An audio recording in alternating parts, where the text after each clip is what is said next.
Okay, here we have an Atwood machine that's a pulley system with weights hanging on it. This one has a weight hanging off either side, left and right, and the pulley has mass. The question asks if we have a 2 kilogram block, which we'll call the M2, and a 3 kilogram block, here M1. They're attached to opposite ends of a light rope, so the rope has no mass. The rope hangs over a solid frictionless pulley that's 30 centimeters in diameter and has a mass of 0.6 kilograms. What is the linear acceleration of a heavy block? Well, we have masses and radiuses given, so this is a Newton's law problem because we're going to use those masses and the force of gravity to determine the linear acceleration of this system. First thing we'll need to do, then, is draw free body diagrams of the objects. So we have M2 here. I'm using a box. You could use a dot, that's fine. It's got a tension going up on it because it's being touched by the tension. And I'm going to call that T1. And it has its gravitational force pulling it down. And this object is my lighter of the two objects, so I recognize that it is going to accelerate upward. So I'm going to make note of that off to the side here. The acceleration is upward. That allows me to choose a coordinate axis system that is in line with my acceleration so that I can more easily apply Newton's second law. So I'm going to choose this as my positive y. That is my x. Then we've got the pulley. The pulley is a solid cylinder. It has gravity pulling it down. I'm just going to call that mg. It's being held up by the axle, so it has a normal force from that axle. But it has the rope, one of the ropes, holding it right here, pulling down on this side. And that's this rope here.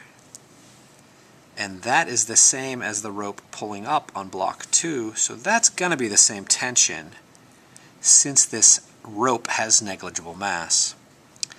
However, on the other side, this is a different tension.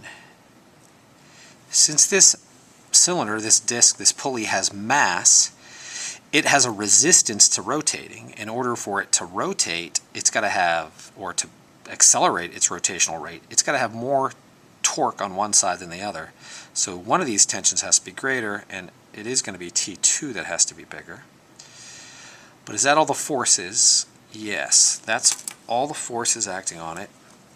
And now it's going to spin this way with an angular acceleration. Linearly, it has none. It's held fixed by that suspension system to the ceiling. But it does have angular acceleration. Then we've got block 1 on the right side here.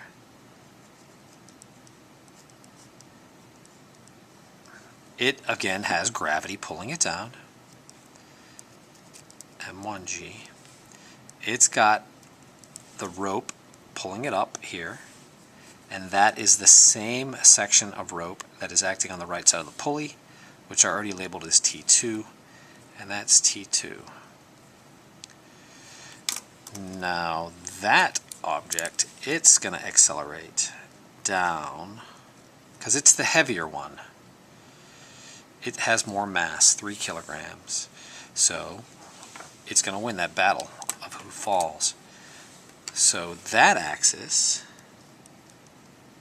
I'm going to make this side the positive y-axis. I want the acceleration to be positive so that this acceleration, the acceleration of M2 and the acceleration of M1 are the same value and the same sign. I find that extremely helpful. Now I've got to be careful and make sure that I make everything that's down positive over here. So this M1G is going to be positive. This T2 is up, it's going to be negative. And that'll We'll show that in the next step. Alright, now that I have my axes, and we got an x-axis here, it's not real important, selected, I apply Newton's second law to each item. So this is a linear system, so it's sum of the forces equal ma, and I'm just doing the y-axis. Acceleration up, I'm taking up to be positive, so I have t1 minus m2g equals m2a. I'm going to stop there, do the next one.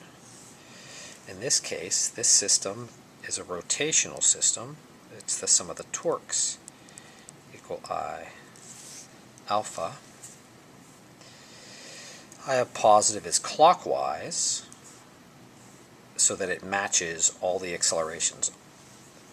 So I'm going to keep that clockwise, and that means I've got a torque due to T2, T2R. Opposing that is the torque from T1, T1R. And that's going to equal I, the inertia of this disk, is 1/2 mr squared. And that is multiplied by alpha. So there I've applied Newton's second law to the disk. Again, being careful that my accelerations all match, the signs match. Now this other object, it is linear in motion, so it's a sum of the forces equal ma. It accelerates downward. I want that to correspond to my other accelerations, so I'm going to make downward positive for this item. That gives me m1g minus t2 equals m1a.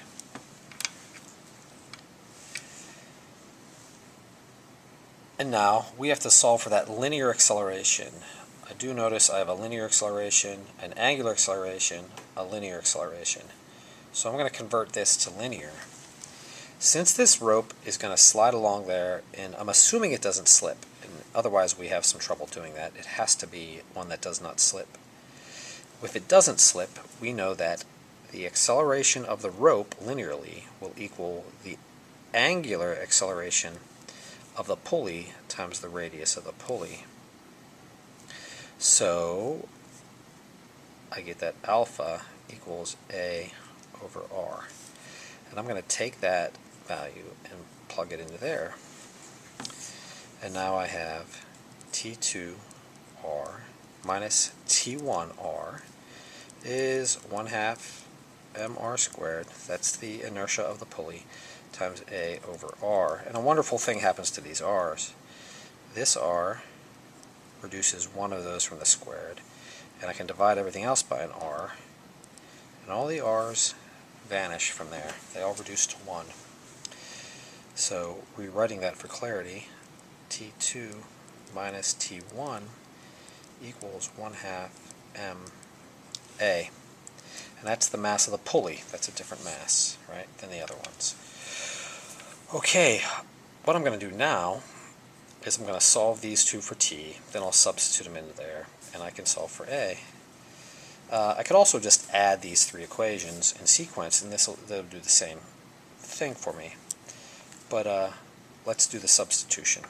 So here I rearrange this. I'll get T2 is equal to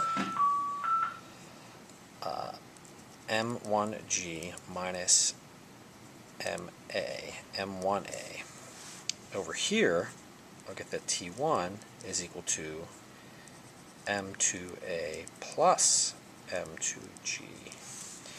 Now I can see this m1 is falling, so mg has to be bigger than T2, and that works out. T2 is mg minus ma. T2 is less than mg. Over here, m2 is rising, so T2 has to be more, and it is. T1 rather, that T1 has to be more. T1 is more. But now that I have those written that way, I just substitute in. In front here, I've got m1g minus m1a minus the whole of that, so I'm going to use parentheses, m2a plus m2g, and that's going to equal 1/2 m of the pulley, a. All those a's are the same, and they all have the same sign, so I'm not going to worry about signs or substitutions or anything like that. I took care of that earlier. So now the algebra is really easy. Well, a little bit tedious, but pretty easy. I want to get all the a's on the right side and all the other things on the left side. Distribute that through. That's going to give me a minus m2a and a minus mg, and then I'm going to add all the ma's over here. So I'm going to do a couple steps in one, but hopefully you'll follow. So I get m1g minus m2g is going to equal 1/2 ma plus m1a plus m2a. So, okay, we moved all our ma's over here, and the mg's are on the left. I'm going to factor out the a's and divide out all those m's. And that would look like this, right there. I'll just show you the whole thing. So you got m1g minus m2g, that's a g, divided by all those m's added up, and that's going to equal a. Plug in the numbers, we get 3 times 9.8 minus 2 times 9.8, divided by the sum of those masses, and when we plug all that in, we should get an a that's equal to 1.85 meters per second squared. Seems reasonable. Much less than the acceleration of gravity, should always end up less than the acceleration of gravity. And